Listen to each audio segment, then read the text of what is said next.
Hello, this is Professor Jack, and this is Chapter 1. I start by giving you an extended definition for sociology. What is sociology? I first have a what definition, furthermore, with an explanation, an extended explanation. I do want you to go ahead and take these slides seriously. Okay, this is Chapter 1, and we're doing the sociological perspective and, introduction to research methods doing research. But ultimately, we start first with what is sociology, and so I have an explanation there of what sociology is. Is it an extended explanation? Sociology is the study of social life, social change, and the social causes and consequences of human behavior.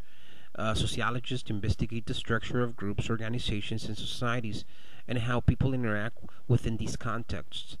And then furthermore, on the second paragraph, I give you more explanation of what sociology is and how it is used, and so I do want you to have fun with that. Moreover, I actually do include the theoretical perspectives, and then the chapter actually presents the theoretical perspectives, and I do need you to study the theoretical perspectives, not just for the test, but you guys are going to write a paper, right? The research paper, yeah, yeah. So we have functionalist perspective, conflict theory, symbolic interactionism, and you must know these, all right?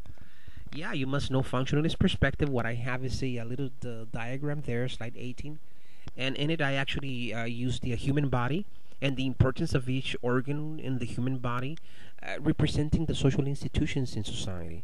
And these institutions create what society is. Without one of these institutions, you don't have society, especially family, which is actually one of my strengths and one of my concentrations when teaching other sociology courses throughout Southern California. Let's just say, right? And conflict theory, which I refer to conspiracy theory. I think it's conspiracy theory, right? But I mean, you could go ahead and have your own interpretation. It was developed by the great Karl Marx, who many people revere. And so, by the way, one of the five fathers of sociology, and I actually have a couple of caricatures of Karl Marx. Not that I'm trying to make fun of Karl Marx, but he is revered by many, not just in the United States, but throughout the world. And then I have symbolic interactionist perspective, and a couple of I call them diagrams, but they're just like a little representations and symbolisms of what I see the perspective being, and the scope of analysis, and how it is used to analyze a behavior, social phenomenon, right? Functionalist perspective, we talk about how everything has a function, right? Conflict theory is more like groups competing for resources, and always they do perceive an oppressed and an oppressor, right? And it's the basic concept of conflict theory. This is why I call it conspiracy theory, because people conspire about everything in society. Government, social class, what is it, socioeconomics. Somebody's trying to get me. I mean, we're not making fun of people like that actually do conspire. Pretty much every day of their lives. What we're saying here is that we must be objective, open-minded, and we cannot generalize as others perhaps generalized on people due to their socioeconomics or race or gender. We cannot do that, and this is why we have to be careful when we conspire. When we use conflict theory. But it's nevertheless an important view, an important perspective that we must utilize to actually study society and behavior ultimately, right? The interactionist perspective is basically based on socialization, and pretty much the symbolic interactionist perspective has an interesting way of perceiving society. It's based on socialization, and indeed it is. Chapters 3, 4, and 5. The chapter on socialization, the chapter on social structure, and the chapter on groups. These chapters are three-part series of one main theme, which has to do with communication, with socialization. And we're going to have fun during those three upcoming chapters. So, we pretty much end this first part of chapter 1. And another part that we do want to go ahead and talk about is the research methods.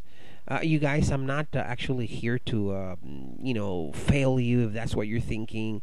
You might think this looks too complicated, it's too much work. No, it is not. It is not. Let me tell you why it is not. It's 54 slides for chapter 1. Pretty much about the same amount of pages for the first chapter, right?